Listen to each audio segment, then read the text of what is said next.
It is August 1st. It is 6 o'clock. And let me go over to your questions. Hey, everybody. Hey, Susie. Good to see you. Hey, Jerry.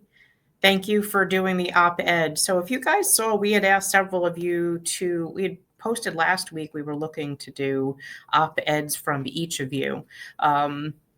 We did receive a few of them, and two are waiting right now to see if they would be accepted for publication. So if you're still interested in doing that, please let us know. We did put that sign up, and let me see if I can find that link one more time. Actually, we had a good number of responses, but I haven't received,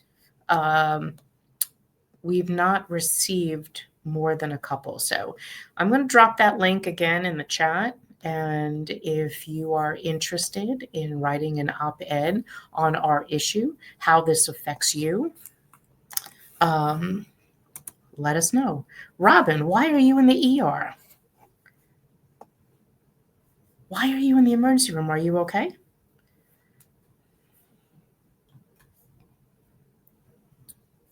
Hopefully you're okay. Yes, my sugar bear passed away. Don't make me cry. Hey, Carol, good to see you. Oh, I'm not going to say that, Robin.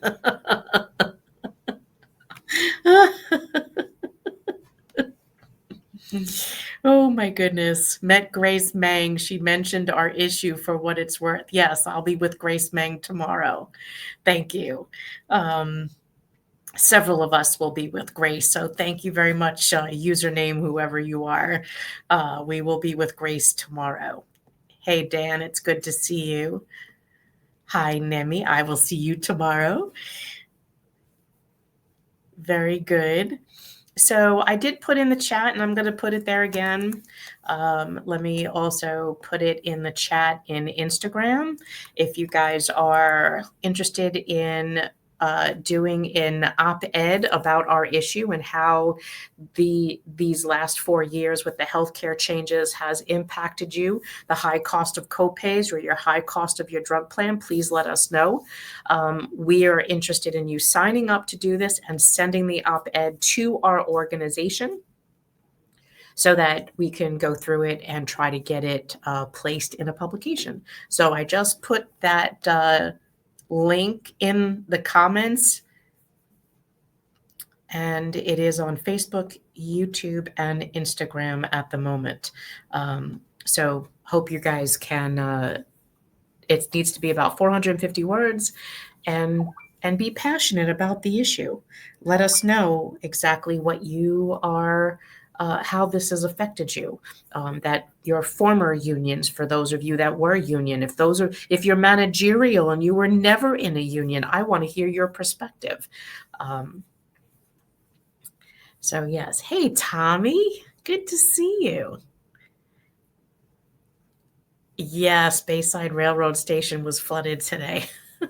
I was watching on the news because I was not going outside. Even here, it was raining like crazy. We had so much thunder and lightning that even Jules went underneath the bed. So, hey, David, good to see you. A Queens flood survivor. What happened, Larry? I was teasing Councilman Marte's office yesterday as he figured he was going to go down with the ship, and his staff went home as to not get flooded in his office. I was like, do I need to come and get you?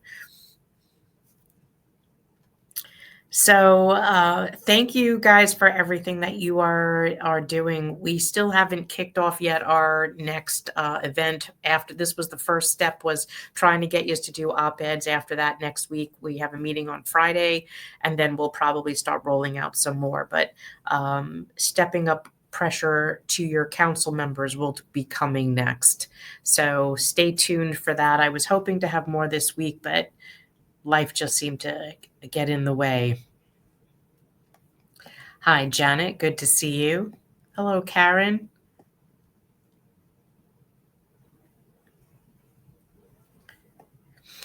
Did Justin Brannon answer your text from last week's Friday Night Live to come back on our Zoom and tell us what he's doing to advance our healthcare bill? I don't think so, Joe. Let me double check. Let's see.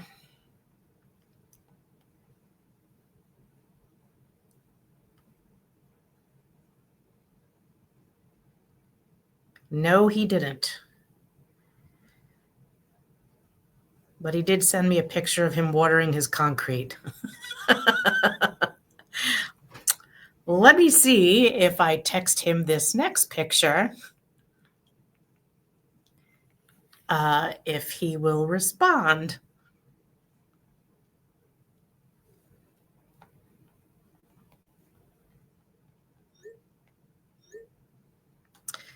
Okay.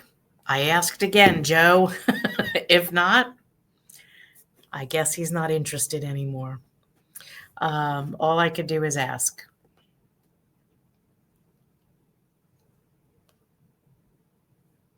Hello from Monticello. Hey, Faye, love you too. Just yes. Great next station was like Niagara Falls. Hey, Barbara, good to see you. Hope you're doing okay. We've had a tough week, EMS. We've lost three of our members this week. Just yesterday, I think it was David Burke. We lost Jackie Sullivan just before, and I can't remember the third person. So this has been a rough EMS week.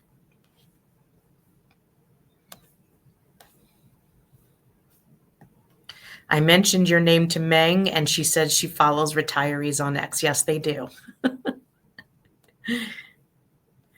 Janice, you're doing an op-ed this weekend. Fantastic. No, Grace Meng's event was an invitation only. It's not an open to the public. So, but we'll take pictures. Don't worry. Does Kayla Santuoso support us? She has the Dem slate for Brennan's seat. I do not know. So if you are in her district, you might want to ask her, but I can ask as well. And I'll say I'll take a screenshot of that and see if he will answer that.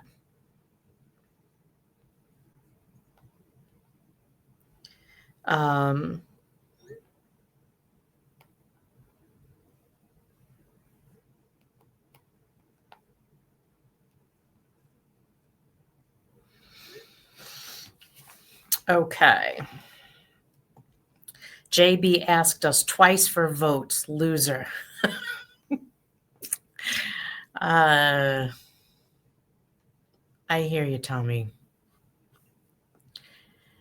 Jerry, does Senator Schumer respond to anyone regarding his position on Advantage Care versus traditional Medicare? So, Jerry, last year, Senator Schumer signed the AHIP letter, which is the industry letter. He did not sign Senator Warren's letter, which was supporting protecting Medicare.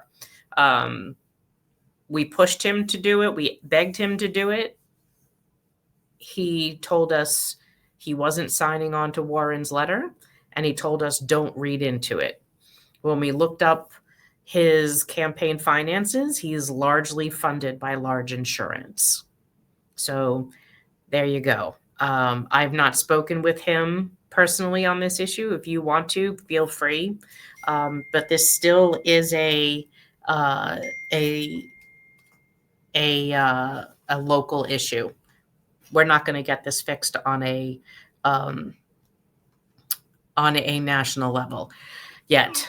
Okay, so Justin just texted me and said, yeah, yes to what? Justin, if you're on, you're welcome to come on our show. I'm going to book you for next Friday if you're free. Let's see. I'll ask him. Yes.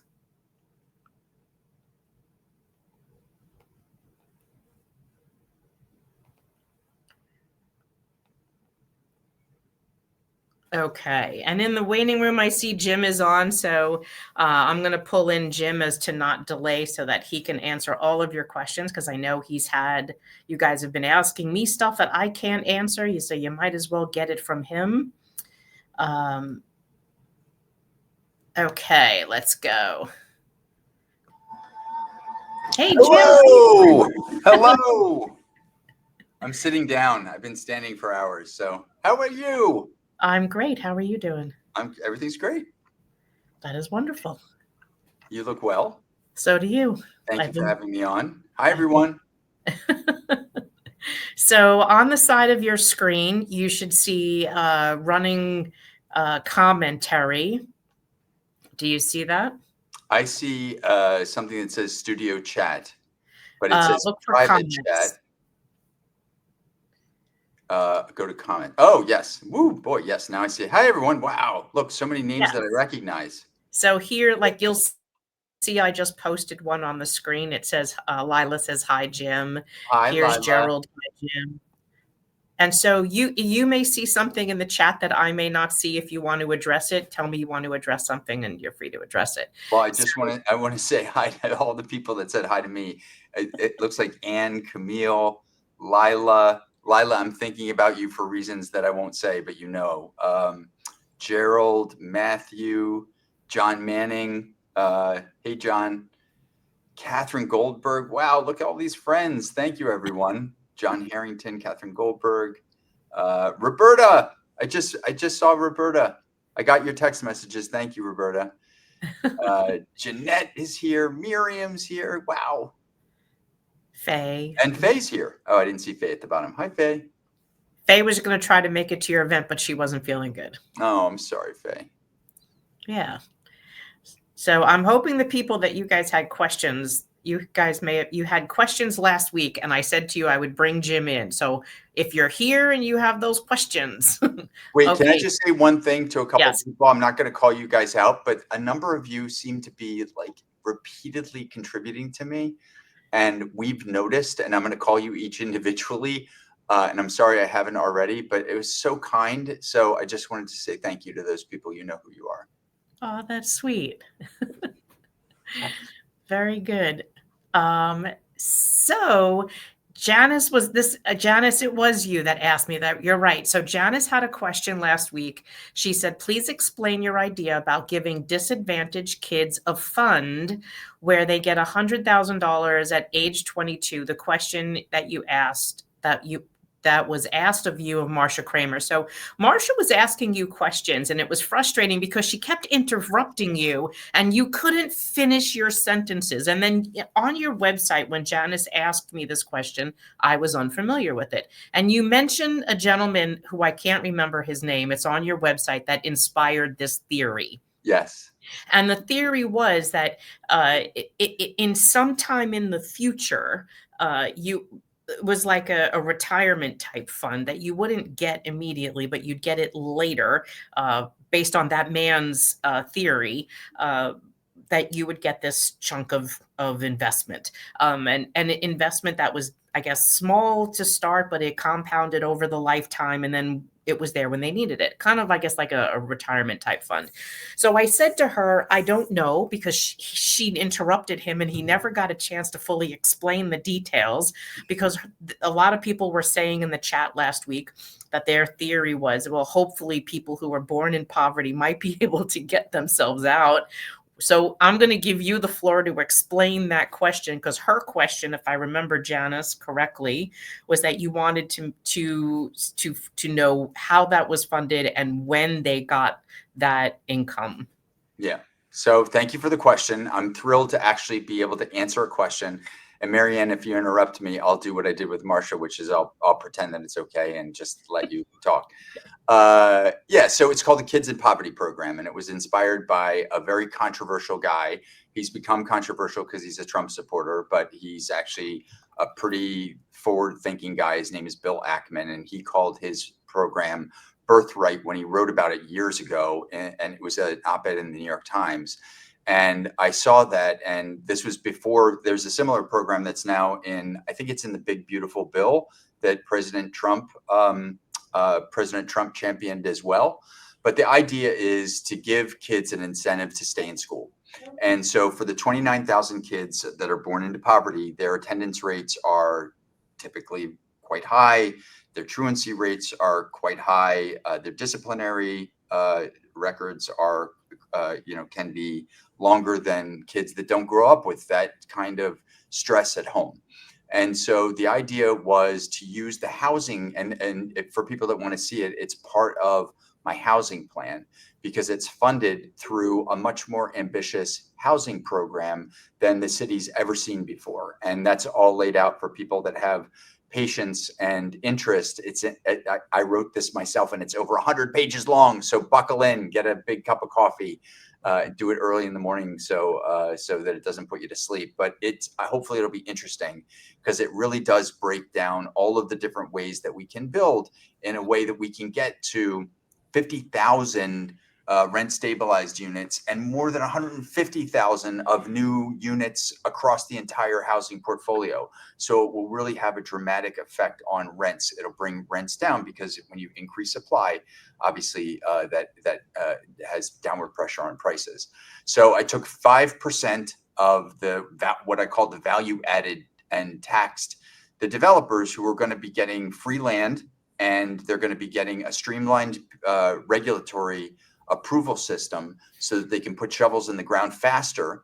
And they're going to get some tax incentives, but not nearly the kinds of tax incentives that we have under the current plan, which really kind of bankrupts the city, not bankrupts, but puts financial stress on the city in later years because the tax incentives tend to last 20, 30, 40 years sometimes. But that 5% can fund enough money for those 29,000 kids so that if you put, and it depends on how successful the program is, but somewhere between $10,000 and $20,000 in each kid's account, the kids don't have access to it. What you say to the families is, you've got to keep your kid in school. And if you keep your kid in school, by the time they're, at the latest 22, they can get the money as early as 18 if they're going to college. But it will give them enough money to either fund their education, put a down payment on a house, afford an advanced trade or vocational school, but something to help them integrate into the free market in a way that requires less in terms of the spend that the city would have in benefits if the person didn't have a way out of poverty. So that was the idea. It's called the Kids in Poverty Program. Again, it's in the housing plan. It's summarized on the page in my solution center on my website. If you look at affordable housing, it's part of that housing program. And I think that it will have a very significant and positive impact. Now, the problem is that I'll start the program when I'm elected, but the first kid that will get any sort of money is 18 years later. Obviously, I would love to find a way to advance that, but I'm a fiscal conservative, and so I don't want to fund things that I don't articulate how they're going to be funded. And until I get to City Hall and see what the state of the economy is at that time and what the state of the budget is at that time, it's going to be hard for me to make a promise to try to advance it, so that the program actually gets funded and starts sooner. But I'm hoping to partner with private industry on that because I think that there are it's not a huge amount of money. And I believe that it will, if I'm elected and people know that I'm going to do it, that I might be able to partner with private industry to fund it sooner. And so the money that you say you're taking, she says you're taking the money from housing, that's the profits from your housing plan. Yeah. Okay. Hopefully, Janice, that answers your question. And if not, I'm sure you'll have another question in the chat. Ellen says, I really like your housing plan because it seems doable. What can you do to have the media cover this more and have the research groups like the Regional Plan Association weigh in? Okay. So how many people are on this call, Marianne? Right now on, let's see, I can tell you how many are on YouTube is just under 200 people. Okay. There's 200 voices. You all have voices. If you all have social media of any kind, what I suggest is if you'd like the media to cover me more, flood them with messages and post online. And some of you are actually doing this, and I've really appreciated that. I think The one that comes to mind is John Manning has done this a couple of times. But if the media sees that 200 people all together in the next 48 hours all put out some sort of message and tag the key reporters in New York City, and for those of you who don't know who they are, I can kind of give you a list. Tag them and say, you need to cover Walden's housing plan because it's the best one of any of the candidates. And it is, by the way, because I actually worked with developers for some part of the 23 years that I've been a private lawyer. That's how I funded a lot of my pro bono cases, was taking paying cases from companies in all industries.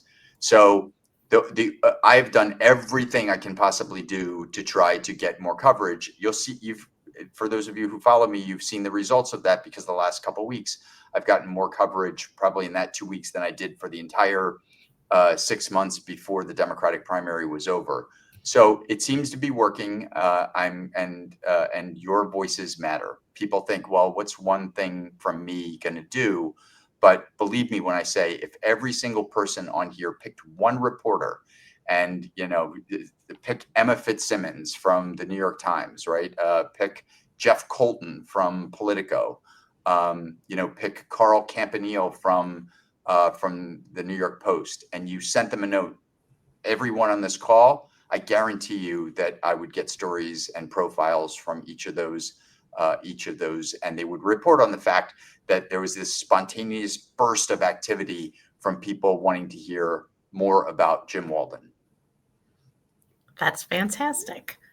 So don't leave this call and don't do it, right? Leave this call and do it. Say, okay, when I get off of this Zoom, I'm going to send that tweet, or I'm going to send that Facebook post, and I'm going to post, and I'm going to tag these 3 reporters and say, cover Walden, cover Walden, cover Walden. And yes, you have to tag a reporter when you make that post, and make it a public post so they see it. Yes. Yes. John Manning says the Regional Plan Association was once a worthwhile organization that did regional planning. It has become a lobbying and PR firm for REBNY and the general contractors. And John's right, as John usually is. And, John, it was for that and many other reasons that I really want to be the mayor that goes out after special interests. And I don't care if there's special interests that are within the business community, within REBNY, within groups on the left, groups on the right. I don't care about any of that stuff. What I care about is that there's unequal access to City Hall. And so, for those of you who want to look at my website, you'll go to the Solution Center. Again, that's the place where all my policies are. You'll see a policy called Open New York. And that was, my plan. And it's a fairly detailed plan. Those of you who know me know that I'm a detail-oriented guy. But it's a pretty detailed plan about how I'm going to deal with special interests to make sure that they don't have unequal access to everyday New Yorkers. And I'm going to solve that problem in a couple of different ways, right? I'm going to have regular constituent hours so that, ordinary New Yorkers, just like I am, can go into City Hall and meet with me and talk to me about their concerns. And they will see me, not a bunch of, my emissaries, but me. And I'm also going to start a satellite City Hall program where I'm going to have a City Hall office in the 4 areas that have the highest crime rates. And once a month, I'm going to be in those offices, and I'm going to be there in the communities, and I'm going to flood them with attention and transparency. And when it comes to special interests, I've disavowed political action committees entirely. I've put special rules in so that if special interests want to lobby City Hall, that people on the other side of whatever the special interest wants have an equal opportunity to meet and have the same sort of discussion with the mayor as the special interests, or if it's not me, whatever commissioner or deputy commissioner they're meeting with. And that if anyone does form a special action committee for me and donates to it, that they will go on a do not call list. And if they want something from City Hall, they have to put it in writing. And there's going to be a special page on the City Hall website for those people and their requests, so that people can see that they made a request and how those requests were handled, so that people will have confidence that City Hall is not giving special interests unequal attention. And I understand that that will be unpopular with them. And I understand that that may mean that after I get elected, they don't want to elect me again. And if that's what happens, then that's fine. I would rather that than have a system where people can't trust their government. And that's kind of where we are. You know, a lot of people feel that at the federal level, a lot of people feel it at the state level, and a lot of people feel it at the local level. And we have to start somewhere to rebuild the public's trust in our government. And that is very much the mayor that I want to be. That's awesome. Okay. Jerry says, as Mamdani seems to be the embodiment of I guess he means anarchy, do you think that the number of less extreme, more moderate, more sensible candidates will fragment his opposition and facilitate Mamdani getting elected? The answer to that question is yes. Yes. We have a math problem. It's very simple. Mamdani is going to get at least 500,000 votes. If we're lucky, 1.3 million people will vote in the general election. That's not the most that's ever voted, but that's the most that's ever voted in the last 15 years. And so maybe because of the interest in the race and the attention to it and the controversies surrounding Mamdani and surrounding Adams and surrounding Cuomo, to a lesser extent Sliwa, maybe there'll be more people that show up. But if he starts with 500,000, then there's only 800,000 or 1 million to split among 4 people. And the polling doesn't necessarily tell you how that split will be, but that split will essentially be the gift that Mamdani wants to walk into City Hall. So that's why, because I identified this problem weeks ago, right after the Democratic primary, I put out what I'm now calling a no spoiler pact. And the pact is a very simple idea, which is the 4 candidates that are not named Mamdani, that's Adams, Cuomo, Sliwa, and Walden, that we agree to a poll in early October. And I left the details of the poll open so that there could be collaboration among the candidates. And we would abide by the results of the poll, regardless of what the split was. As long as there was a front runner, then the 3 candidates, assuming that we get approval from the regulators, would endorse the leader or would drop out of the race entirely if the campaign finance board allowed that. And that would set up a one-on-one race. And in a one-on-one race, I'm confident that Mamdani is going to be defeated because there's just too many people that don't want someone who is a socialist, someone who has long advocated for defunding the police, has a policy that is essentially defunding the police, is, in my estimation, anti-Semitic, and someone who who has literally used his voice to support terrorists. I don't mean people that are terrorist sympathizers. I mean actual terrorists. So I wrote an op-ed about this. I'm the one that did the opposition research, which I provided to the Post, and they published a bunch of it. That's not going to make me popular with Mamdani supporters. And, I care about that because I want them to come to my camp because my policies are better than his. But at the end of the day, people have to know what they're voting for. It's like caveat emptor, right? Let the buyer beware. Remember that old phrase? Yeah. If anybody thinks that him moderating his positions is real and that's just not lip service, then I've got a bridge to sell you.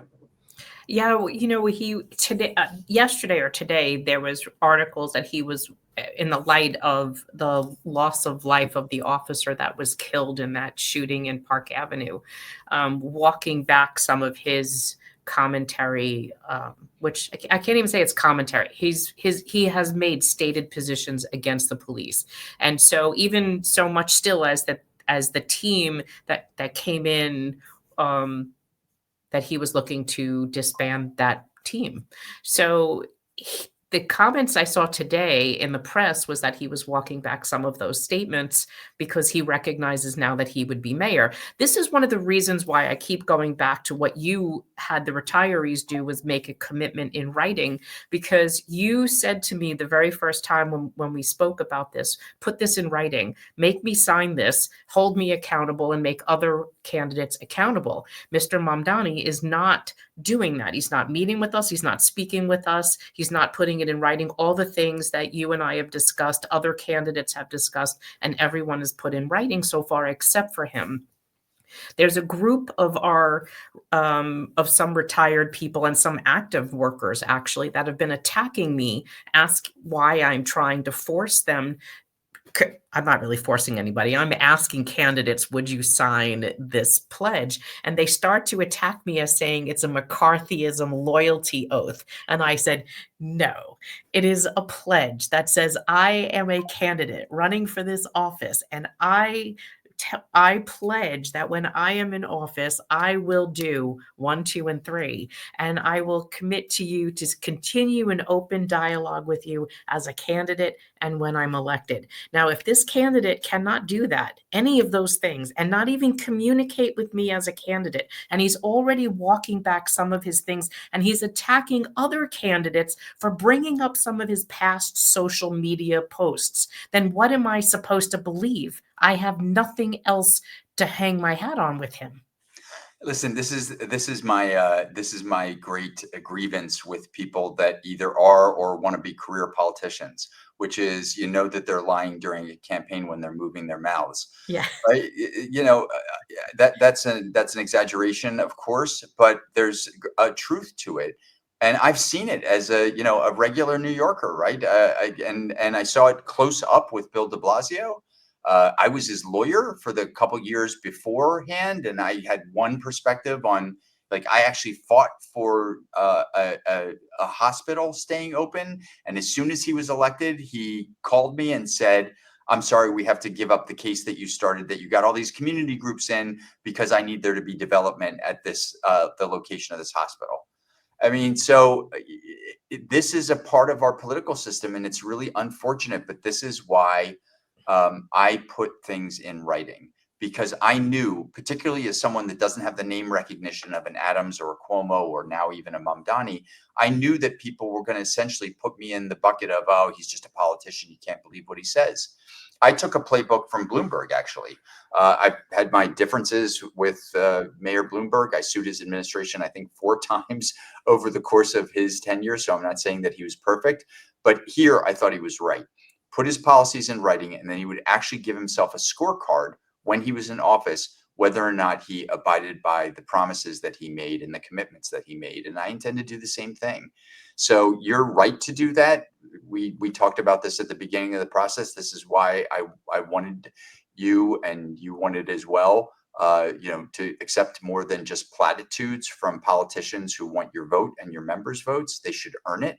And it's not a big thing, if they're going to say something to you in private, to put it in writing and put it on a website so that everybody knows. And honestly, that's how you avoid people just assuming that they're backroom deals. Right. Right? You put it in writing, and that's the way it is. And obviously I did that well before there was ever any discussion about endorsements or anything like that, because Right. I don't trade policy positions for endorsements. I take the position that is the right position based on my view of the policy equities and the data sometimes that support some of the policies and counsels against other policies. So I think you were right to do it, and candidates would be better serving their voters, or their hopeful voters, if they actually put their stuff in writing and then stuck by it. Yes, then you'd have something to actually hold on to. Because we've had 2 people, oh, I'm sure more than 2 people. We have a lot of people that lie to us, and I can't take anybody at their word anymore. You're not alone. You're not I alone. know. I mean, I've heard this during the campaign so many times. Mayor Yeah, Adams made promises to unions and then backed away from those as soon as he got elected. yeah, Some of those unions endorsed him again. It's like, I can't say that my family imparted that much wisdom to me, unfortunately, but my grandmother always used to say, fool me once, shame on you. Fool me twice, shame on me. right, absolutely. Okay, here's another question from Janice back on that original subject. If they know they'll be getting $100,000 at 19 or 22, it will not give them incentive to go to school. Ask any teacher, they will know. Janice is a teacher, by the way. Yeah. So Janice, it'll be tied to attendance rates, right? So it's not like an automatic amount of money. They don't get the $100,000 until they're through graduation. And so they have to graduate with, and there may be other requirements as well, like a minimum grade point average or something, but they have to have a good attendance rate. So I'm going to let the experts figure that out once I'm in City Hall, if I'm that lucky. But it is a conditional amount of money that assumes that they've actually tried to apply themselves, and that's going to be a selling point for parents, right? To go to parents to say, listen, we've created this program. You've got to keep your child on track. If your child's not on track, you got to raise your hand and let us know what your child needs in order for us to help you keep the child in school. That was for me, that was getting a scholarship to go to college because I knew my parents couldn't afford it. I actually pulled out the old Newsday from 1986-ish when both my twin sisters, myself, and my mother were going back to college. And so there was four of us, and the newspaper said, I'll have to send you the headline, the front page of the paper. It literally says like the four of us going to college was like $144,000 a year. It was something crazy. So for I want me, the whole article. I want to see a picture of you in 1986. I'll send it to you. It's me, my sisters, and my mother on the front page of the Newsday. That's awesome.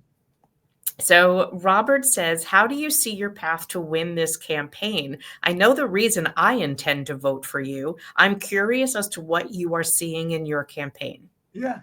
So, so it's a journey, right? It's been, I can't even believe that it's been October, November, December, January, February, March, April, May, June, July. I've been in this thing for almost a year already. And listen, the path is, there's a path, and then there's how to get on the path and then stay on the path. And that's what I've been planning this whole time, right? So I knew that there would come a time when the Democratic primary would suck a lot of oxygen out of the room, and it would be hard for me to get coverage, and it would make my fundraising more difficult. I knew there would be a period of time after the Democratic primary, even with a smaller race, where the bigger name candidates would also take a bunch of oxygen, and planned for a lot of discipline around getting out to people, building coalitions, getting those people that were going to be unhappy with the other candidates that had survived to the general election. And I've been doing all of that and more. And so what I really need to do at the end of the day from a math perspective is win about 20% of the Democrats, about 20% of the Republicans, and about 65% of the voting independents. And if I do that in a five-way race, I'll win. So that in a nutshell, that's what we're doing. That's what gets me up at 4 o'clock in the morning and has me going to bed at 1 or sometimes a little bit later than that. But that's what I signed up for. And our plan so far has been working great. I mean, unfortunately, the media should be covering it, because they should be covering it more, because I was the person that predicted that Mandami was going to be a winner months before the Democratic primary, and everyone was so shocked. I'm the one that made matching funds when everyone told me at the beginning, there's no way a pure independent will ever qualify for matching. Our race has been, from my perspective, really wonderful. The wonderful part is we've put out more policies and more detailed policies than anyone. I mean, I've got more policies out than Brad Lander had when Brad Lander was still in the race, because I really care about this, and people understand that I'm not going to say that I'm a smart guy. I'm a hardworking guy that really understands nuance and data and can turn good law into good policy. And I hope that it shows. And I at least feel as though it's happening. I'm getting more media coverage. I'm going to places now and people recognize me. I was just in my car and this woman almost tried to pull me over. She was waving at me. Those things that when you're really starting to take off, You can see it and feel it. That's starting to happen, and it's exciting, but it's not taking my eye off the ball. It's a long road. We got 3 months left, but just remember, I filed on October 24th. Do you know who else filed on the day that I filed? Who? Zorhan Mamdani. Really? And he had a sleepy start to his race. He really started to take off in January, and by May he was near the top of the pack. So he went from zero to hero, and I'm not at zero. So I intend to climb this mountain and win on the other side. Very cool. Faye has a question. She says, as an LCSW, I guess that's a licensed social worker, wondering about including kids with mental illness, this would give them a chance. That goes back to the question you had with Janice and the fund. Yeah. So kids with mental illness, I think that some of you know that this is a really important issue to me. My sister was mentally ill for most of her adult life. She was in and out of mental institutions when the mental health system couldn't handle her anymore. She went to jail. She shouldn't have been there. And she was ultimately released. She was stable for a period of time and then died in circumstances I still don't quite understand, but while she was on the street. Mental health for kids really matters to me. We're not doing enough to support kids and to actually give them access to therapists to help deal with some of the problems. We're not diagnosing them well enough. There needs to be mental health screenings. And so I'm not sure how the question is attached to the Kids in Poverty program, if it was, but I fully intend to do what de Blasio said he was going to do, and $850 million is missing, and we don't even know where it went. But I intend to create incentives for opening. Hello. I intend to create incentives for companies to open mental health centers for kids specifically in a lot of disadvantaged neighborhoods across the city. Very good. So then Roberta asks, and parents can't take their money away from them. Oh, and the Kids in Poverty? Yeah. No, because they'll be adults by the time they get it. Okay, great question. Let's see. Katie has a question. That's Melissa, by the way. Hi, Melissa. Hi, Melissa. Hi, Melissa. Katie says, how will we support increasing the NYPD numbers? A man walked a whole block in a busy section of New York City with a long gun. After 9/11, that would never have happened. The numbers are dwindling. It's terrible what Eric Adams has done to the NYPD. I mean, remember, he had originally canceled 2 classes of cadets and then ultimately restored them. And he hasn't done as much to undercut the NYPD as de Blasio, but the people that he's forced promotions are now the people at the center of the scandal where they were trading overtime for sexual favors. I mean, you can't make this stuff up. So it's no surprise, given the stress that we put the police under after the whole Black Lives Matter movement, where a lot of NYPD cops, and by the way, just remember that 49% of them are Black or brown, where they were basically blamed for things that they had nothing to do with. And we didn't have the kinds of, deaths that we saw in other parts of the country, but they were still blamed, including, by the way, by Zoran Mamdani, in very, very crass, blunt, visceral words, like calling them wicked and corrupt, and pledging to dismantle them, not just once, but repeatedly, saying that we'd be a better society without police, that kind of thing. For those of you who follow me on social media, I've been very active here. So the truth of the matter is, this has caused a huge problem in the NYPD because it's under stress, and a lot of cops are working way too much overtime that they don't want to work. So if we took 56% of the overtime budget and hired new cops, we could hire 9,000 of them with higher salaries. So we don't need 9,000, but we need a minimum of 4 by the time the retirements this year are all processed and there are other defections, because we now have retired NYPD people in other states that are recruiting NYPD officers from New York to come to other jurisdictions where it's safer, more affordable, and they'll be respected. So we could be down 6,000. So I've got a couple of different strategies for trying to supplement the ranks almost immediately. And that's to extend the retirement age, because there are a lot of older police officers that want to and can still work. And the second part is to get rid of administrative functions and have that done by administrative people that are actually less expensive than cops anyway. And get, by just those two changes, I can probably get about 2,500 more cops on the street within the first couple of months of when I become mayor.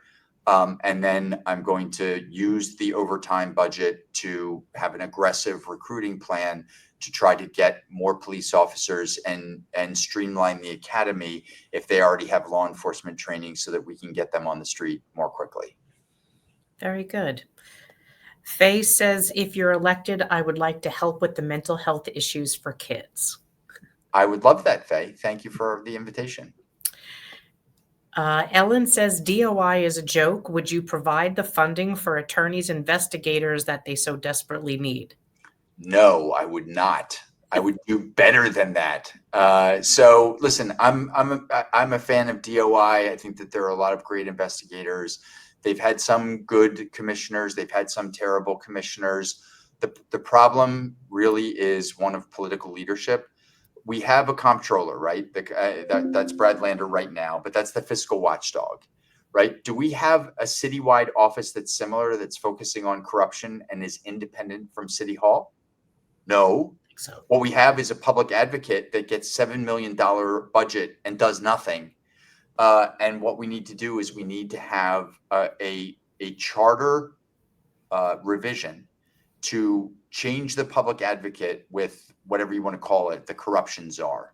And that person should be appointed, not elected, and should be appointed for a 10-year term so that it crosses mayoral administrations.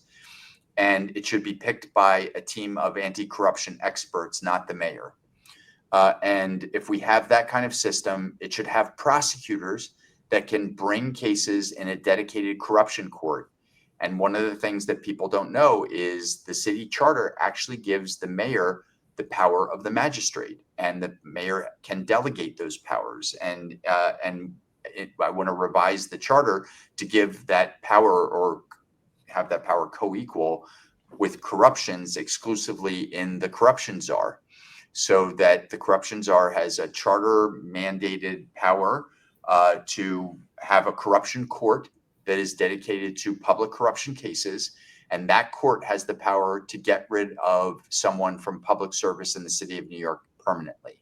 So they can impose as a punishment, if the person's convicted, a bar, BAR, a bar against public service in the city of New York, so that someone doesn't get convicted of or found guilty in an administrative process of a graft in the Department of Finance, and then they end up in corrections. And that's kind of what happens now, because most of the smaller cases, DOI doesn't have the resources to do, or the DA's offices or the federal prosecutors don't want to do the smaller cases. We need all of the corrupt people out. And when we have that kind of a system, you're going to see the rats flying out of City Hall, because they know that they're going to be caught. And so that's something that I've put in writing. It's on my website. You can read the full plan. I know that John Manning has. So that, hopefully that answers your question. And I want to tell you, there is a commissioner of the aging department.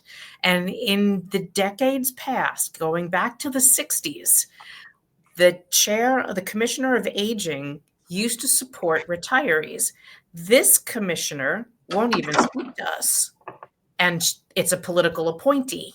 So I want you to know that they are afraid, these appointed people are afraid to take a position, which this should be a no-brainer. I know I keep saying that, but it just seems to be a lack of brains in this administration. She's politically appointed, Lorraine, I think Cortez. She has a double-barreled last name. And we have tried for 3 years to speak with her because she's politically appointed. She doesn't want to touch this thing with a 10-foot pole.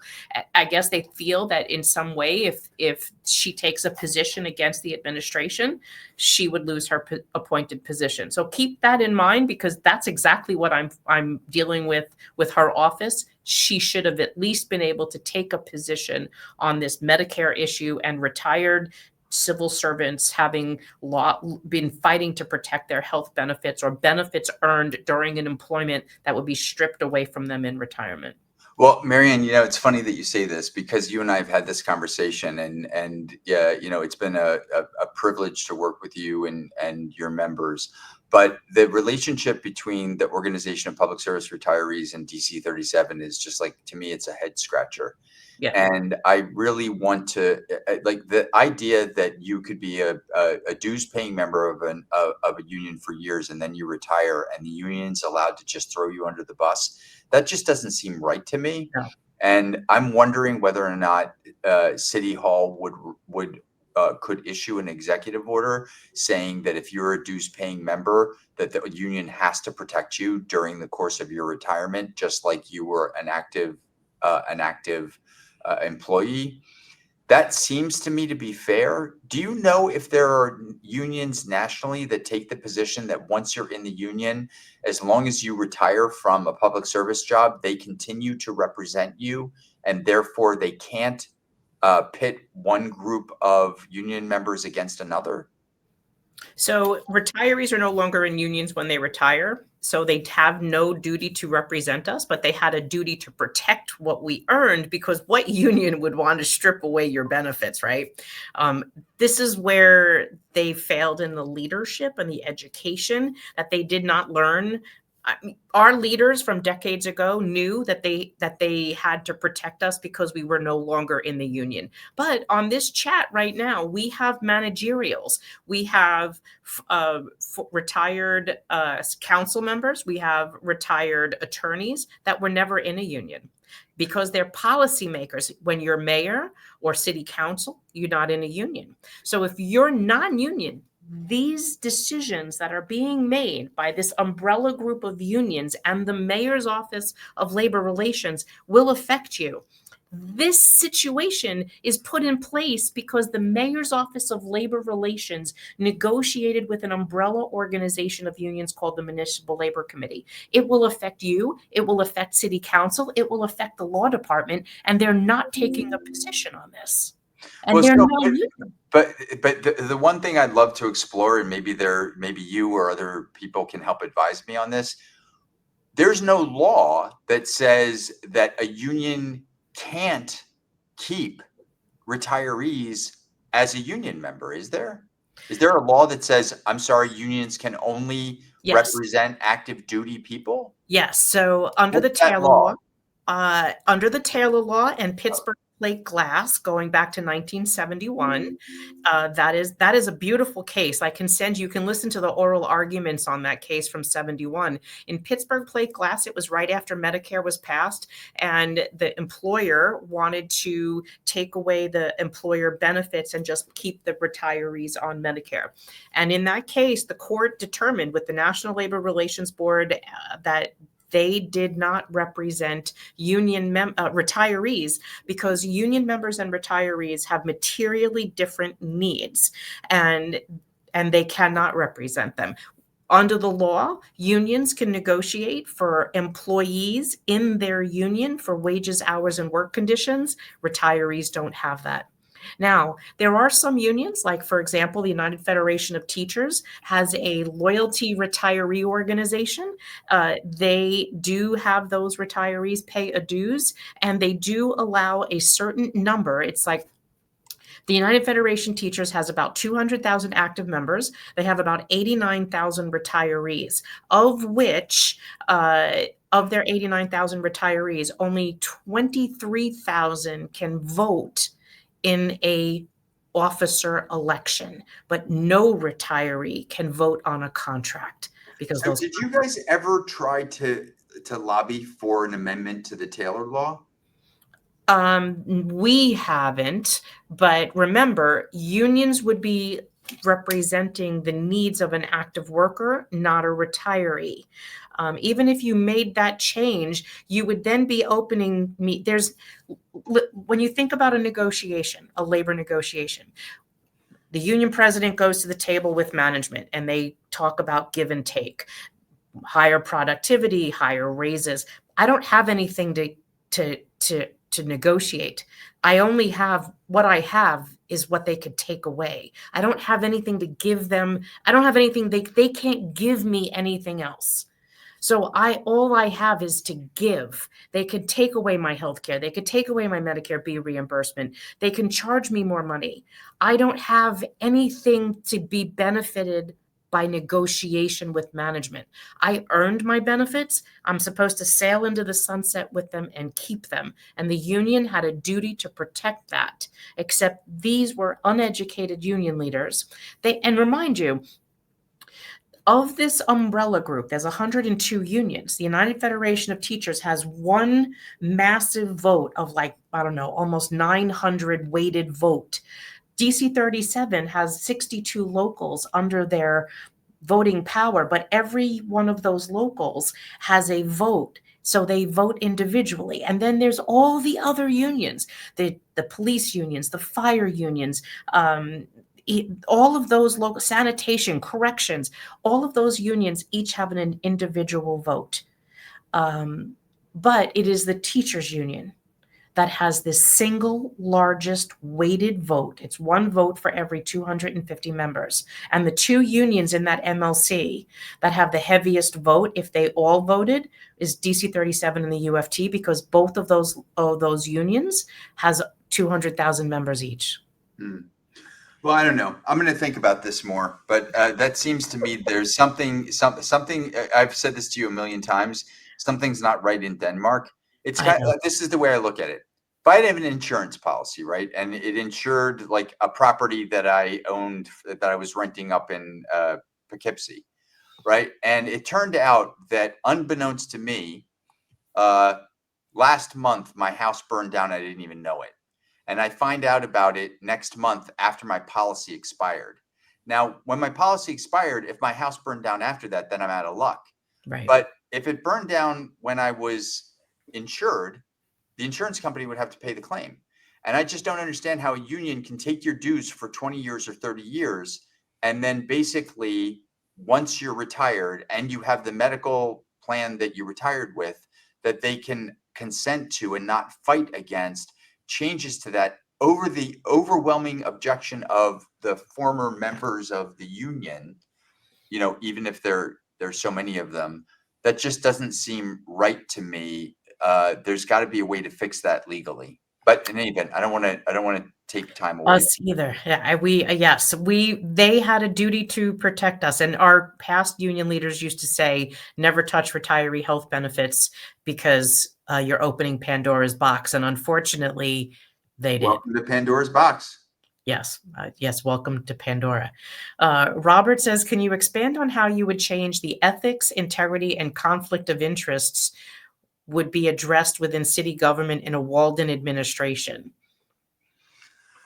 I guess, Robert, this is probably like a 5-hour conversation, but it begins with tone from the top. I mean, it is no pay to play, no cronyism, corruption, no nepotism. corruption being dealt with very harshly.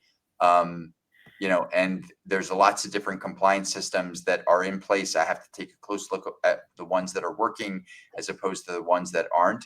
But I intend, once I'm done being mayor, if I'm so lucky, to go back to a legal career. And I'm going to go back to a legal career with my reputation for integrity enhanced, not detracted from.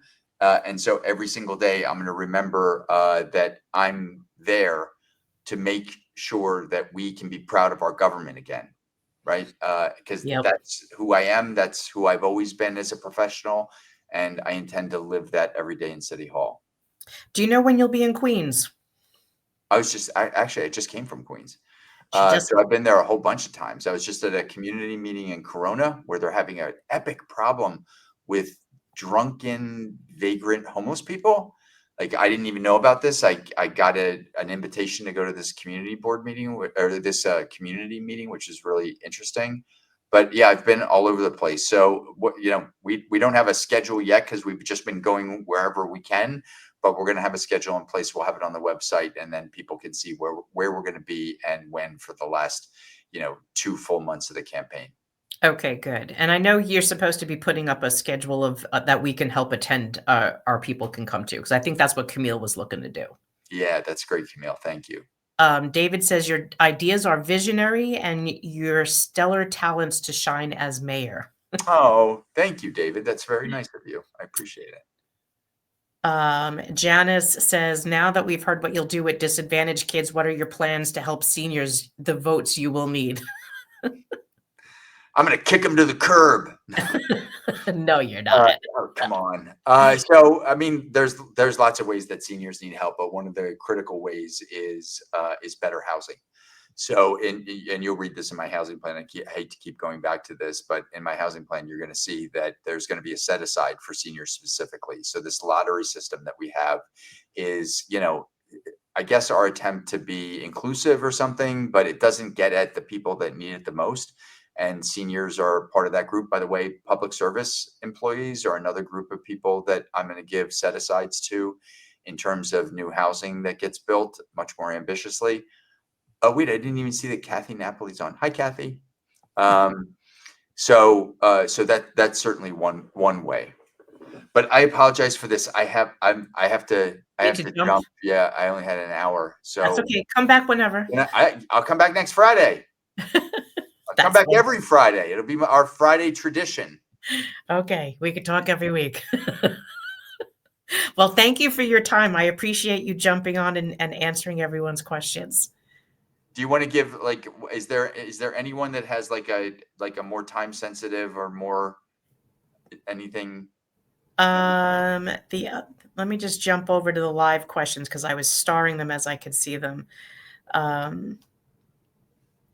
And I was only kidding. I swear to God, I would never kick you to the curb. All right. Well, don't forget, send a social media post under any platform and just look for Emma Simmons. You can look on Google. She's like, what is Emma Simmons' Facebook handle or Twitter handle or whatever? Emma Fitzsimmons, Carl Campanile, and who is the third? And Jeff Colton from Politico. Jeff Colton from Politico. Yeah. Do any of those, and that will be super helpful in terms of getting more coverage from the print media. Okay, very good. You have a great day, and thanks for joining us, Jim. We appreciate it. Bye, everyone. Bye, everybody. Talk to you soon, Marianne. All right, bye. All right, so I'm going to see if I can go through and answer some more of these questions because some of these were for me. And those whose questions we didn't get to, just hold on to them and then bring them back when we come back. Okay, so Anne says, can you create a mass email campaign supporting Jim to the media, possibly giving us a list of media email addresses? So he just told you the 3 people, but I can put them in an email. I can put them in an email when I send out your email because I didn't send an email out last week, but I am a little on the busy side this week, so you might not get that newsletter. If you get it today, you might not get it. I'll just say you're going to get it probably by Monday. So give me the weekend to get that out. And he said Emma, Jeff, and Carl. Okay. Let's see. Like Teddy Roosevelt and Fiorello LaGuardia, they're hoping that ignoring you will work. It won't. Let's clean up City Hall. Absolutely. Jerry, could you provide a list of talking points regarding Jim's platform and the email addresses of specific reporters? So I will send the emails that the people that he wanted you to tag, but you should be looking for their social media handles, whether you're on Facebook or Instagram or Twitter. I don't know where they all are, but you can look them up, and I'll at least give you their names so that you can look up them up on the social media platform that you are on. And then just go to Jim's website, Jim for NYC, and you can look up the points that mean the most to you, the things that you want them to highlight.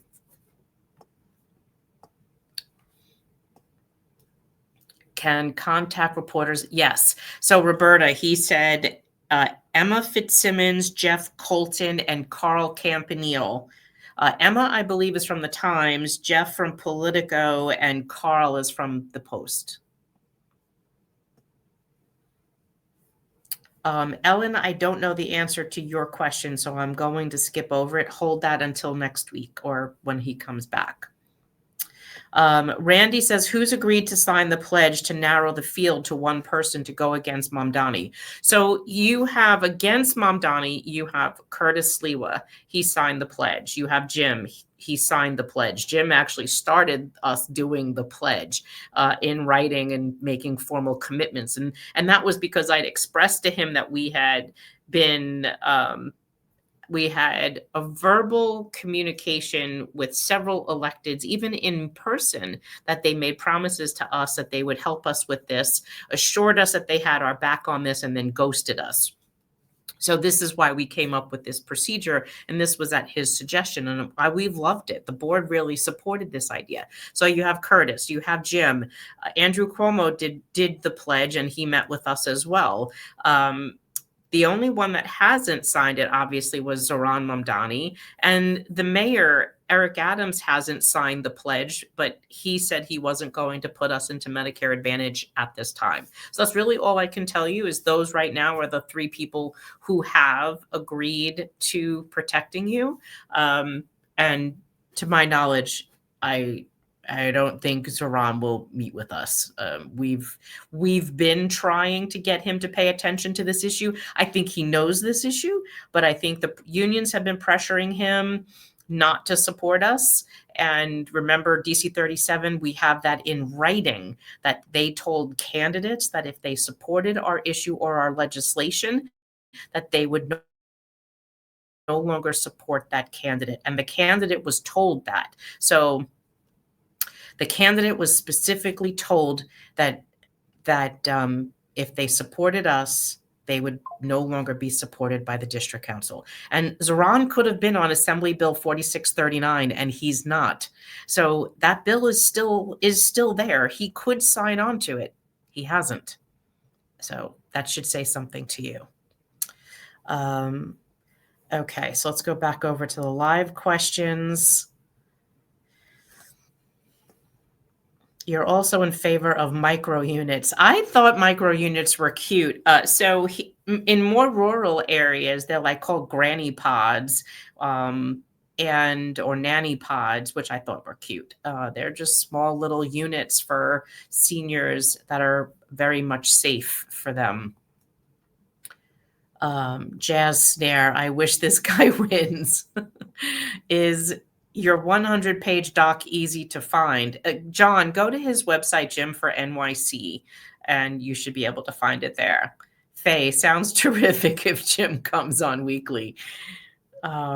Marie, thank you, Jim. You have my vote. Anne, thank you.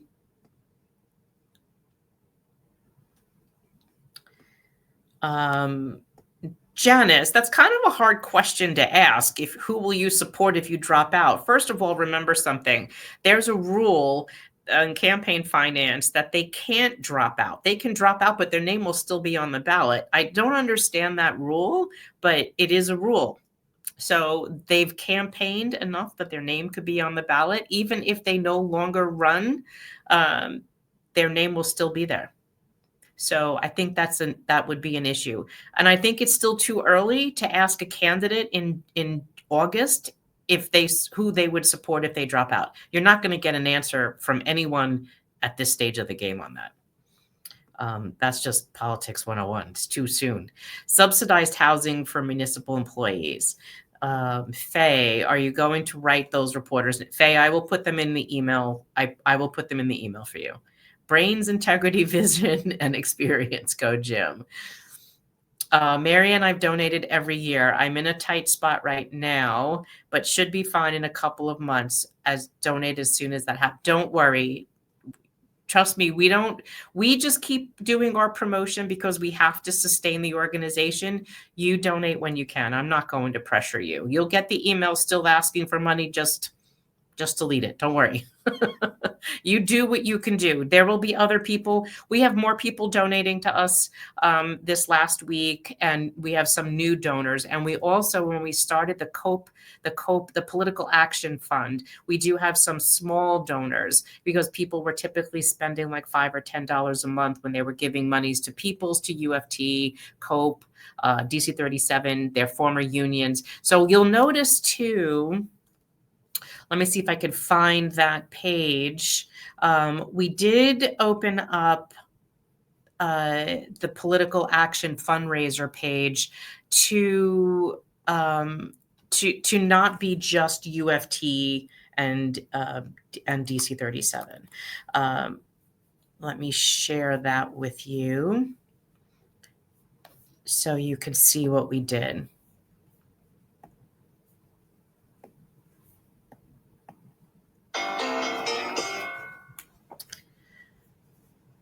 Okay.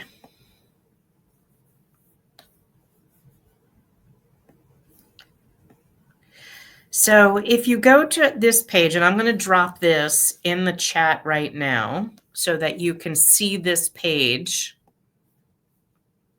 And I'm also going to drop it in Instagram because for whatever reason, the comments don't come over to the general chat.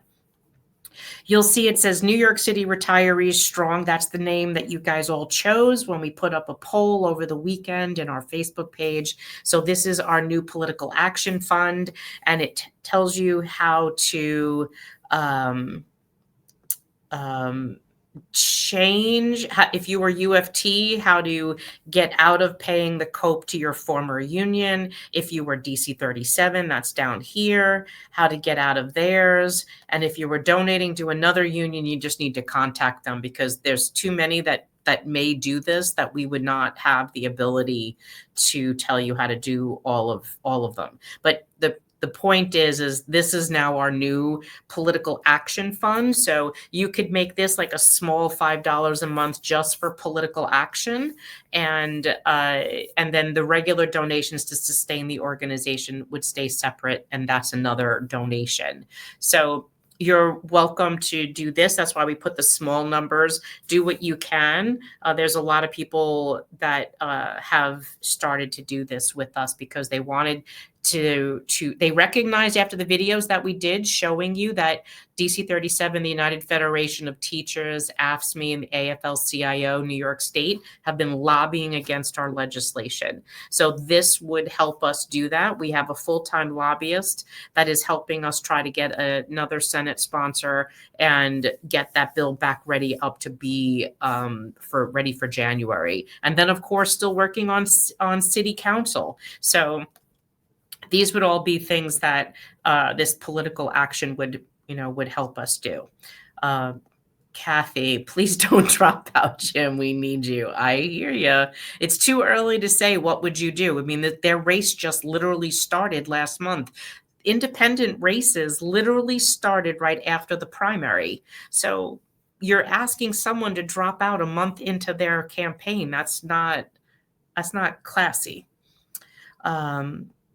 Kathy, Taylor law is not on side of the worker, mainly wanted it on management because it stops us from strike. Yes, it stops you from striking, which was one of the reasons why they were trying to come up with a law to pass, because during the 60s, strikes were very prevalent and it was interfering with the city being able to do business.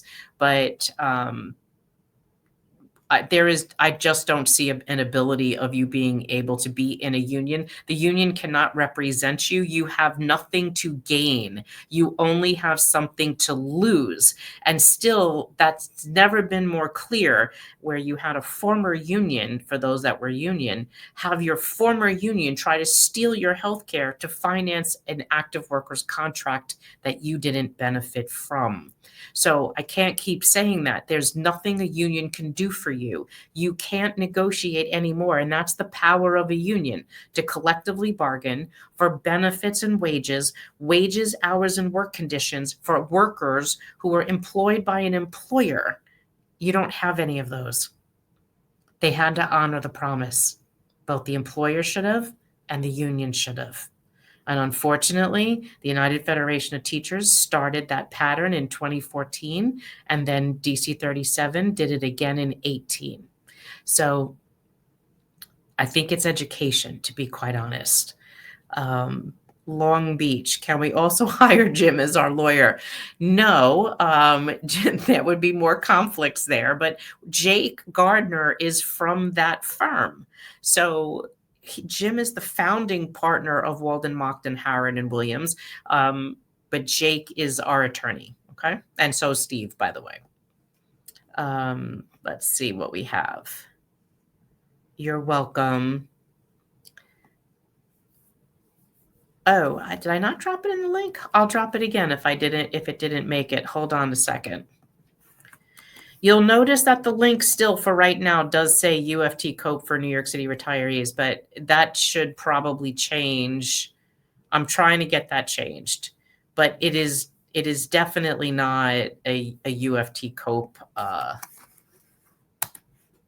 You guys, we had so many of you message us over the weekend when this happened, as you were disgusted with what UFT was doing to you. So we decided to very quickly put this in, but rather than making it generic, we didn't think it would be such a hit, but it was. So then after we set it up, now we needed to kind of change it, but it's okay.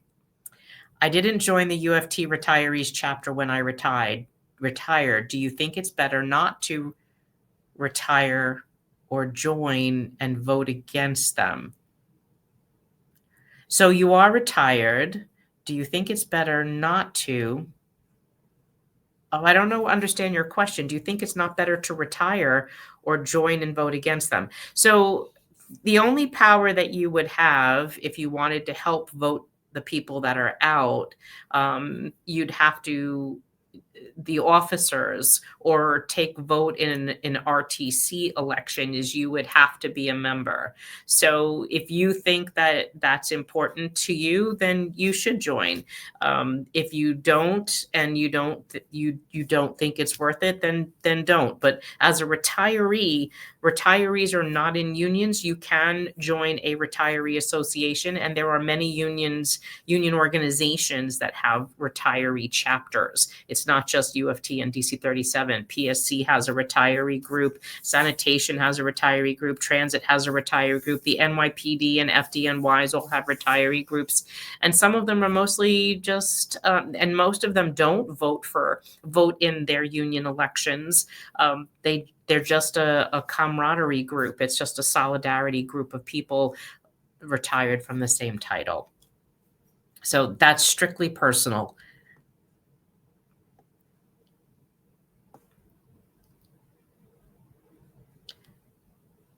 Oh, I meant not to join. I think I just answered that. Jim is right about the union taking our dues and then doing what they are attempting to. Oh, yes. In the situation in which it was a retiree dues, yes. Both DC 37 and the UFT, yes, correct. Janice, I wasn't asking him to drop out. I wanted to know in which direction he will lean in his position represented by another candidate. Oh, so I still think it's too soon. Why would he express voting for another candidate when he's still primary focus is getting himself elected? And that's for any candidate, by the way. I still think it's too early for that question. Could you add a link to the retirees COPE donation form on the Retired Labor Strong page on the political action page? William, sure, I could do that. I can definitely do that. And Dan, can you send a check to the same address that you send your regular donation check to for legal fund? Yes, just make sure in the memo that you put it for political action political action in the memo of the check, and I'll let the bookkeeper know to look at some of that. Just know that might not always, there could possibly be some errors on that if you're mailing a check, but let me ask him how he wants to handle that. I might need to have those sent to a separate PO box. So I will get back to you on that, Dan. I would prefer to try to not mix them together. And I did want to share with you one more thing due to you guys asking. Last week, you wanted us to put a login on our main page, and we did. So now when you go to our main page, you can see it says become a member, subscribe, donate now, and member portal. So now you have everything right at your fingertips when you go to nycretirees.org, just like you guys wanted. So we're getting it done. It's just taking us a little time. This is a lot, and our IT people, our IT team had to help us do this because I could not do that. I do a lot with the website, but I just can't. There's just some stuff I can't do. So I think that's about it. I saw another retiree org held a rally. So that was on the New York Health Act, and that was on Medicare's birthday. Medicare turned 60 on July 30th. And it was primarily organizations requesting the governor pass the New York Health Act. You say, I'm assuming that would be good for us too if passed. So the New York Health Act would help anyone that lives in the state of New York. If you are outside the state of New York, that would not help you. You would end up staying on the employer plan because right now there isn't an accommodation on the New York Health Act on how to administer that plan if you do not live in the state. So that is an issue. And the bill does describe that they are hoping to put together a committee if the bill passes and would try to find a solution to that problem in 18 months. But my concern to that was there's 1.2 million people in the New York Health Program. And if you take 1 million people out and put them in the New York Health Act and only leave 250,000 people that are typically retirees that live outside New York, and you leave them in the employer plan, they're typically going to be older people and a higher risk. And by doing that, it would definitely create 250,000 people that are older and higher risk that could potentially cause the premium to senior care to increase. So that became a concern for us. And the sponsors of the New York Health Act don't have a solution to that right now. So I don't know what to tell you. That's why we haven't come out in full support of this, because there's still some gaps in how this would work. Could New York State retirees issue be good leverage for a mayoral candidate? Yes, it could. And it would require that you all become a little more politically active. When I put out a call to do campaign calling, I need a lot of people to sign up.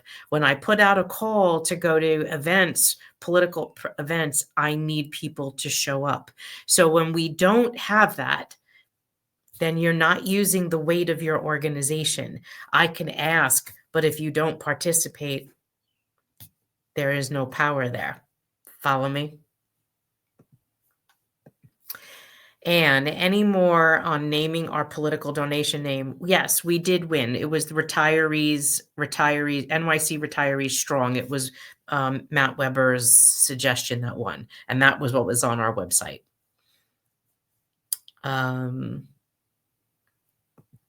Please put the link for political donations to that page in the chat. I believe I did. Let me do it again. Could Andrew and Curtis broadcast the New York City retirees issue? They can. If you speak to them, they should be talking about it. That's how you know that they support it. If you see them or you're at one of their events, you should be asking about it, and you should be making sure that it's on their website. They should be able to talk about it as a platform position. And if not, ask them to. That would be the best thing to do. Thank you, Marion. I was the one requesting that. I don't remember what you were requesting.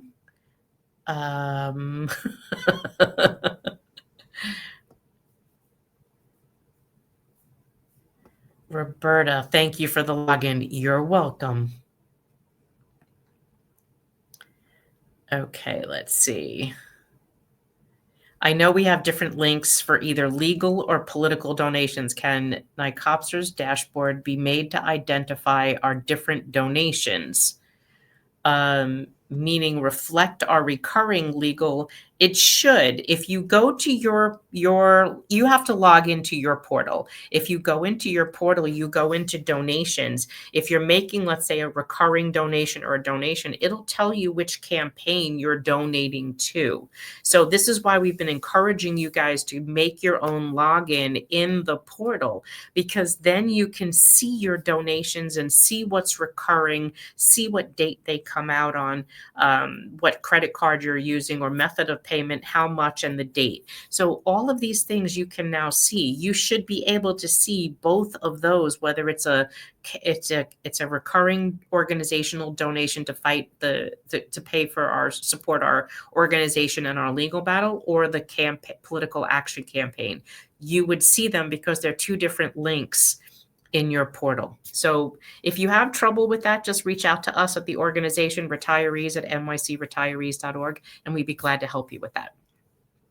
But you should have all of that at your fingertips. And another reason why we want you to create an account is because every time you make a donation on our website, you have to enter in all of your information every single time. And when you do that, you're creating another account that we then have to go in and manually merge. So if you make 5 donations, you have 5 accounts. You just don't have a login to any one of them. And so sometimes you'll call us and say, hey, there's a problem with this, and we'll look at it and we're not seeing it. Then we have to search for duplicate accounts and we see you have 5. So then we have to take all of them, merge them together, and then try to find your solution. But if you created a login, a username and a password, you would only enter that information. And when you did and you went to make a donation, all of your information is there. You're just entering login, password, and then it brings up your name, address, phone number, email, everything. And you don't have to keep entering that. So it makes it easy for you, and it makes it easy for us not to have to keep merging a million of duplicate accounts for all of you that make multiple donations and monthly ones. So we would appreciate that too, because me, Bob, and Jim are working our tails off with our bookkeeper to dive into doing that. Okay, let's see. John, will you be on WBAI on Monday? And do you meet lots of lefties there? Very funny. I actually broadcast from my home like I am right now. I don't really know too many people there. And my Monday will be at 5 p.m. So we do have a Medicare expert that will be joining us on Monday at 5 p.m. So we are scheduled to go Monday at 5 p.m. live on WBAI. So if you can't make it, you can always download the archive or go listen in the archive. And of course, myself or Michael will post it on our page. But the plan is, yes, Monday at 5 p.m. And our new show will be called, and it's our show now, will be called the Labor and Healthcare Confidential. So stay tuned for that, because we're going to start to talk about healthcare locally, healthcare nationally. We'll talk to Joe Maniscalco about some of the articles that he writes about labor. We'll be talking to union presidents, and there's some union presidents that will be joining us in the next few weeks that we're super excited to have you hear about some of the things that are happening with them in the world of healthcare. So I'm excited to share those with you. So we have already about 6 weeks worth of shows booked with some special guests for you to hear. So I'm really excited about doing that. I will talk to my assemblyman to reintroduce the bill. So I will tell you, just make sure whatever assembly person or senator that you have, that they have to be Democratic, because the last time we tried to do a bipartisan bill and we used, we had a Republican senator, the Democrats didn't want to sign on to the bill. Even though we called it a bipartisan bill, they didn't want to sign on to it because a Republican had sponsored it. So just make sure, and we're having some issues with that now. But that's a whole nother show because I'll be here for another hour if I had to discuss that. Laura, thank you, Mary. I need to check the dashboard. Yep. I'm so excited about your new WBAI show. Very wonderful. Yay, hooray, I know. Can I get WBAI in Florida? Yes, you can, Patty, WBAI.org. You can literally live stream it at 5 p.m. on Monday. And if you miss it, you can go to the archives of WBAI and you can listen to the archive of the show. But I think you're on YouTube, so I may be able to download the podcast and put it on YouTube if you're not on our Facebook. So I will look to do that as well. Sandy, thanks, Mary, and your knowledge, determination, dedication are awesome. I love you. I love you too, Sandy. I love you guys. Hey, Jean, good to see you. So I think that's it. It's just an hour and a half, and I really had one hell of a week, so I would really like to rest. I am attending an event tomorrow with Grace Mang, so I'm going to call it an evening. John, because if you go far enough left, you run into those coming right. I like that we're bipartisan. Well, yes, and I say that all the time, but I choose, as many people don't, but I choose to respect all of you and all of your opinions, whether you're left, right, or in the middle. And too often union leaderships don't do that. I believe that you all have an opinion and you're entitled to it. And I'm not going to convince, and we've said this from the beginning, I will probably never convince a Democrat to vote for a Republican or a Republican to vote for a Democrat. And unless there's crazy times and some things are unusual, would you vote for somebody of the other side? And I will tell you, 4 Republicans, retirees, called me after the mayoral election that they were willing to vote for a moderate Democrat over a Curtis Lewa. And I was shocked to hear that. So it was just 4, but they were freaked out enough about the Democratic primary results. So I choose not to tell you who to vote for. I choose to educate you on each and every one of the candidates. And then it is up to you. Hopefully they will come on our show like Jim did today and answer your questions in real time, because that's where the transparency is. If the candidate won't come on our channel and won't answer your questions in real time, then they're avoiding you for a reason, because they don't want to answer the hard questions. Jim can see the questions, and so can I. And so he knows the questions that are in the chat. Now, I will tell you, though, sometimes, because I am literally live streaming through 5 different platforms, that those questions sometimes move at a pretty good clip. And so if you're concentrating on looking, you're not seeing the questions come in on the sidebar. And so while he's talking, I go into the chat and I try to quickly star the ones I want to come back to. But still, sometimes they move too quick. And so don't think that we're ignoring you or avoiding you. You clearly see we're answering questions, and the comments or the support I'm literally posting while he's talking. So you have to ask yourself, if a candidate's refusing to speak with you, why won't they come on and do this? This is how you know who they are and where they stand. They can't hide from you. If they're not wanting to speak to me or you, because here they're speaking to us. and they're answering your questions. So I have a great set of boxing gloves. Good for you. Jim is too ethical to be a New York City mayor, but maybe that's what we need. Is there any way you can show a date of the show somewhere while broadcasting?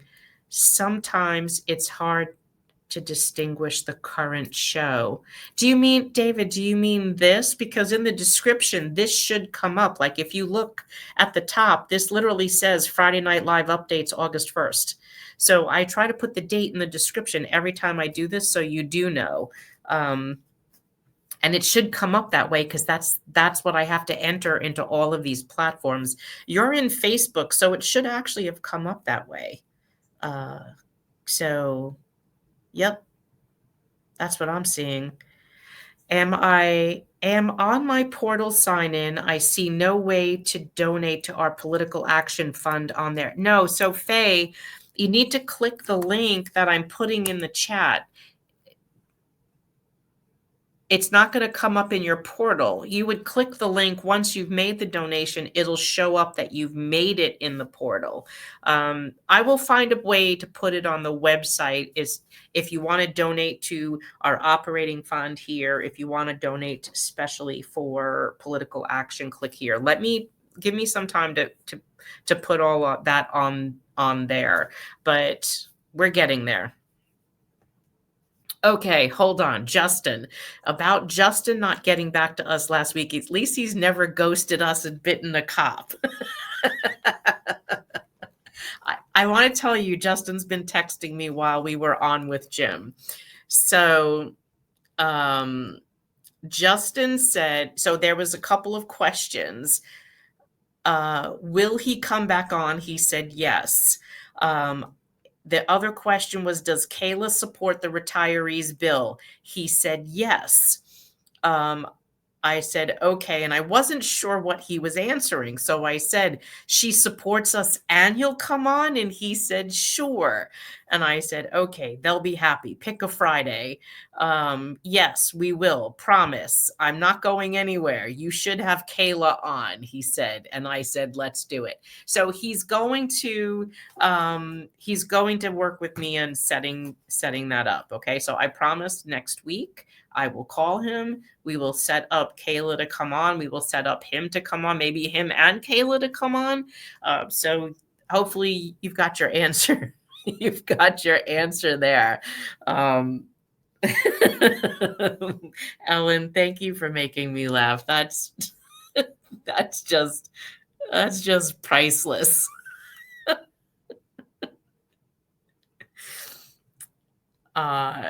That is priceless. Oh my goodness. We've been through it, right? Like oh my God, we've been through it. No one would believe this. They just wouldn't believe it. I'm going to send him that message.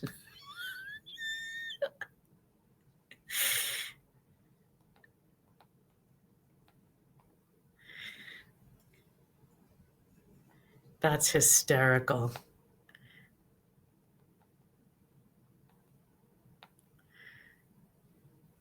Okay. We could do a flash mob in Times Square. Now that would be pretty fun. We can put that on the to-do list, I guess. Didn't Kayla work for Justin? I think she's his chief of staff. And that's usually what happens when the outgoing term limited council person leaves. It's usually their chief of staff or ledge director or someone in their office that, that runs. And our anniversary is coming up in 2 weeks. Are we going to celebrate or more? And for me, celebrate the friends I've met along the way, but more in the reason why. That's a good question. I don't know. We should be celebrating that we're together. Remember, like, we are the family. I think we are the family, right? Like we've developed a family, a friend family, because look, we've been together a really long time, all fighting something together. And and we've been quite successful. And look, even the unions don't like that we're politically active, right? So I think that's cause for celebration. I think we should all create a ledger for 2025 with what Medicare pays, what Emblem pays, and our $15 copay. I'm telling you, this copay crap is just so frustrating me, where our lawyers are still talking to their lawyers, and there's is just ongoing, and we're not happy. So it's just a fight. It's going to be a fight. I can't tell you where this is going to end or where it's going to go, but we're trying. It took me a while to verify the date. YouTube has worked for me on these Fridays. So, John, on social media, I usually post both links. Every Friday. I will post. Look on our page, because I don't post it on TW Local 100's TW 100R's page. I post it on my personal page, and I post it on the org's page, PTPM's page. Pissed off teachers, and I think there's one more. So look on my personal page or the organization's page. You will find the YouTube link and the Facebook link. You have the choice of where you want to watch it. And I will post those every Friday. Sandy, my mother always said, if a man is proud of what he does, he doesn't mind if the whole world knows about it.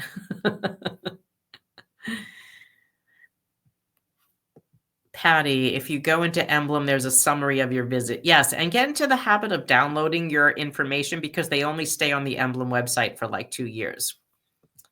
I got a copay bill for $15.42. So Sandy, please look and make sure that 42 cents wasn't part of a deductible that you didn't meet. Please first get into a habit of looking at your Medicare EOB and then your Emblem EOB.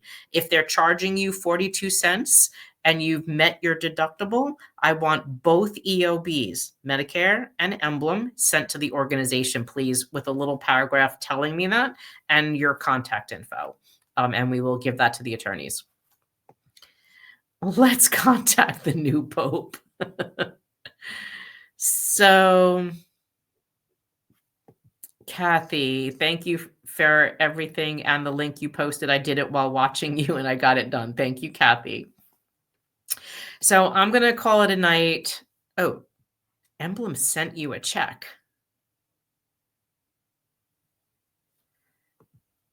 So, Sandy, I'm confused. One post says you got a copay bill for $15.42, and the other says Emblem sent you a check. So if you guys are getting small checks in the mail from the insurance company, it might be because you might be considered a low-income subsidy person. So Emblem would be reimbursing you some of that. If you're not sure, let me know. But the only people I know are getting checks are getting some reimbursement because of the Medicare low-income subsidy. Okay. So you can check that on that, and you would know if you're a lower income retiree. Long Beach, I paid $15, and my doctor's billing office wanted to give me a refund of $2.18 because the EOB said I owed $12.82.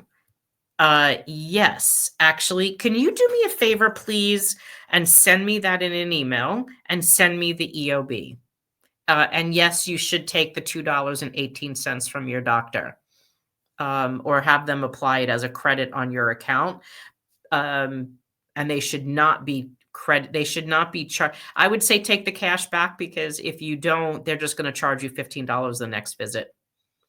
But I need you to put that in writing to me. Okay. I'm going to call it a night. We're almost 2 hours. So I'm going to tell you guys, have a great weekend. Get some rest. For those of you joining me tomorrow at Grace Meng's, I will see you there. And then I will see you guys Monday night, 5 p.m. On WBAI and on the radio. If I'm able to figure out a way to live stream the video, I will, if my guest agrees to live stream. If not, maybe you might just see me and then see me and Joe later. So stay tuned. And then also Work Bites. Joe Maniscalco from Work Bites is now, as an independent journalist, trying to fund his paper, Work Bites, and he set up a subscription. So if you guys were interested in doing that, I think he was looking at $2 and change a month for a subscription for Work Bites. So it's like being, I guess, a Work Bite buddy or something. Anyway, we'll put that information on the newsletter as well. I'll get you the information that Jim was giving you as to the reporters he'd like you to tag on social media. If I can find their handles on like Facebook and YouTube, Facebook and Twitter, I will put them in there. You guys have a wonderful weekend. Take care of yourselves. Stay dry.